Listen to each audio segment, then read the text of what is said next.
Good afternoon, Laurel. Mayor Craig Moe coming to you from the Laurel Municipal Center to provide you with your weekly update. The next Mayor and City Council meeting will be held on July the 13th at 6 p.m. The work session will begin at 5:30 p.m. This will again be a virtual town meeting and will also be shown on Laurel TV. I hope you'll join us. The City of Laurel is up and running with the COVID-19 Laurel Community Assistance Fund that I talked to you about last week. The fund will be managed by the City of Laurel Department of Budget and Personnel Services. Donations should be made payable to the City of Laurel with the wording Laurel Community Assistance Fund in the memo section of the check or money order, and it should be mailed to the Laurel Municipal Center, 8103 Sandy Spring Road, Laurel, Maryland, 20707. Attention, Department of Budget and Personnel Services. We'll soon be putting a wrap on some in-person services and moving forward with our new virtual services. The campaign is called R.A.P, which stands for Register, Apply, and Pay Online. The new virtual platform will provide a more streamlined and efficient way of doing business while protecting the health of everyone. Coming soon, you'll be able to apply for permits, business licenses, zoning applications, or HDC certificates with a click of a button. With the new and improved virtual services, you'll no longer have to come to the Municipal Center, just R.A.P, to get it done online. Eventually, you'll be able to use R.A.P to sign up for Park and Recs classes, make appointments to use the swimming pool and the fitness rooms, or rent one of our facilities. I'm also very happy to announce the Department of Public Works are now picking up residential, special, and bulk pickups. If you'd like to get on that schedule, please email the Public Works Department at dpw@laurel.md.us. I'm really happy to announce the COVID-19 testing site. We worked real hard to get this site in Laurel, so please take 30 minutes out of your day and go get tested. The new site is located at Laurel Beltsville Senior Activity Center at 7120 Contee Road in Laurel. The Prince George County Health Department operates a site which offers the free COVID-19 test by appointment only for individuals with or without symptoms. Thanks to all those volunteers that have coordinated with Steve Allen, our emergency manager, and the Department of Communications to volunteer to help at the testing site. To schedule an appointment, please call 301-883-6627. That's 301-883-6627. The county site can accommodate those in vehicles or on foot, and you do not need health insurance to get tested. So please take the opportunity to get tested. I was tested last week. It was very easy. Set it in my car. They took all the information they needed right there in the vehicle, and then they tested me. And I should hear something back in the next 3 to 5 days on my results. So I encourage everyone to take the opportunity to get tested. It's very easy. June the 15th at 5 p.m., the county and the city have moved into Phase 2, which includes some of the following. Retail stores can open for in-store sales with safeguards and capacity limits of 5 people per 1,000 square feet. Barbershops and hair salons can operate at a 50% capacity.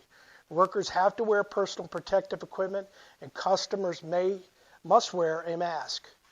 Nail salons and other personal services can open with a limit of 1 customer per 200 square feet. Restaurants can have outdoor and indoor seating at 50% capacity. There can be no more than 6 people at a table, and tables must be 6 foot apart. No more than 50 people can be in the restaurant. Workers must wear face coverings, and hand sanitizer must be available. Houses of worship can open at 25% capacity. Child care will expand to essential workers and those returning to work. Youth sports can resume with a maximum of 9 athletes and 1 coach at a time. Outdoor community pools can open at 25% capacity with social distancing required. Indoor pools and gyms are still closed. Let me just make a note that the city pools will not open until at least July the 6th, so look for more information that will be coming out in the near future. Automatic car washes can open. Customers have to stay inside the cars. I encourage you to take a look at my executive order to see and read more on what and what is not open, or the restrictions that might be in place. That is on our website at www.cityoflaurel.org. The numbers today for Prince George's County on the virus: we have confirmed cases of COVID-19 are 17,851. Cases of those that have passed away in our area, 603. Hospitalization is 1858. And our ICU capacity, which is down from last week, is 39.8%. Let me also break down the city of Laurel and the surrounding zip code areas for your information. The 20707 is 641 cases, and 20708 is 560 cases, 20724 is 325 cases, and 20723 is 335 cases. Those numbers are going to continue to rise because we want to encourage more people to be tested. As more tested, we will see those numbers rise. Hopefully they'll flatten soon. A reminder to all of those that may have participated in a protest recently, I encourage you to go get tested. If you continue to be out protesting, we encourage you to use social distancing. We encourage you to have a mask, but more importantly, make sure you're being tested for COVID-19. A reminder to take the time to get counted in this year's census is very important to the city. We are at 60.6% in self-response, so keep it up. We need to get that 100%. Let me also take the opportunity to congratulate Councilmember Mike Les on his re-election to the Patuxent River Commission as chair of that commission. The county government did approve our spending plan with the CARES Act funds. This will be used throughout the community of Laurel. It will help those in need of assistance, and it's going to help for reimbursement of expenses that we've had to use here at the city for COVID-19. Just a quick reminder, it's important. I know a lot are doing it, and I'd just like to remind you on my weekly briefings to practice social distancing, to have a face covering that covers your mouth and your nose. These are proven ways that we're going to be able to stop the spread of the virus and see our numbers continually go down. As stated last week, our target date is July the 1st to begin the process of returning our workforce to the Municipal Center. We will continue to research the many lessons learned from our colleagues across the National Capital Region to incorporate new best practices to ensure the return is performed safely and efficiently.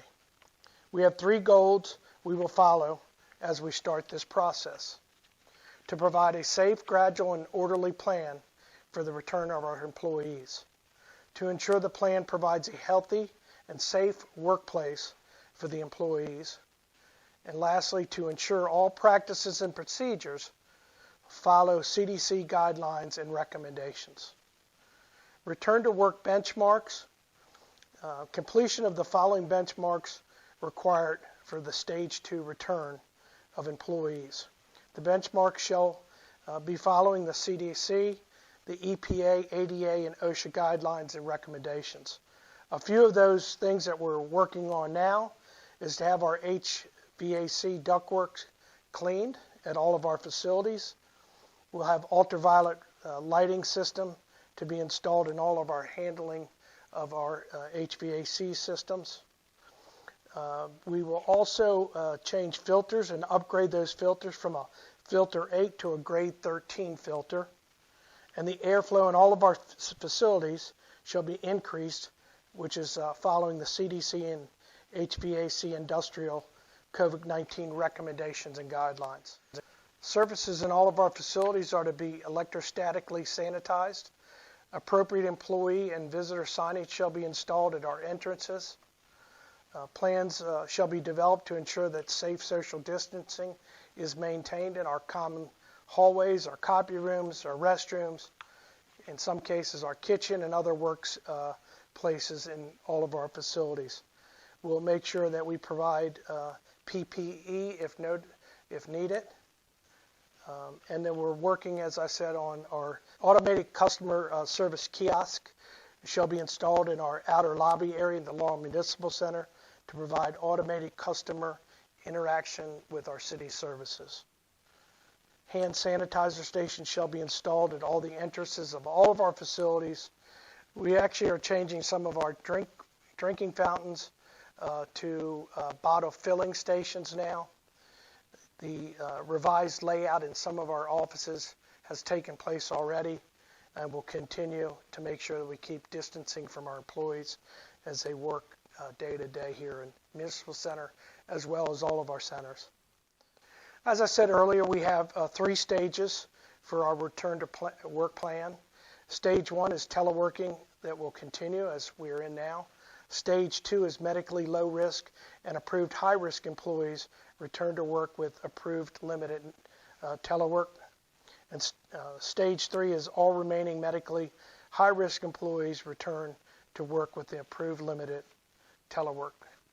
That is some of our employees, as most know, that have underlying issues, medical issues, and we need to make sure that we are covering those individuals as well. So that's really what that means there.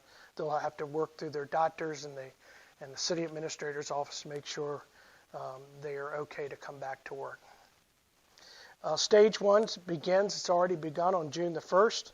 Eligible employees will continue to telework. Employees not eligible to telework will remain on their current work schedules unless directed by the department head to perform outside or outdoor duties and functions.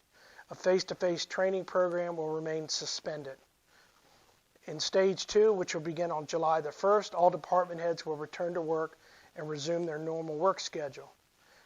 Staff members will return following staffing plans approved by the Deputy City Administrator, and passport office operations will be performed by an appointment only until further notice.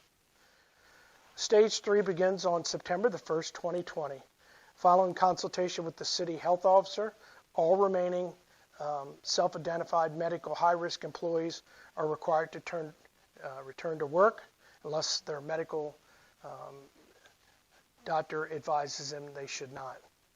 All procedures outlined in Stage 2 will remain in effect until further notice. Lastly, the return of employees who depend on daycare services for their children, who are providing at-home online distance learning for their children, will be considered on a case-by-case basis depending on their circumstances.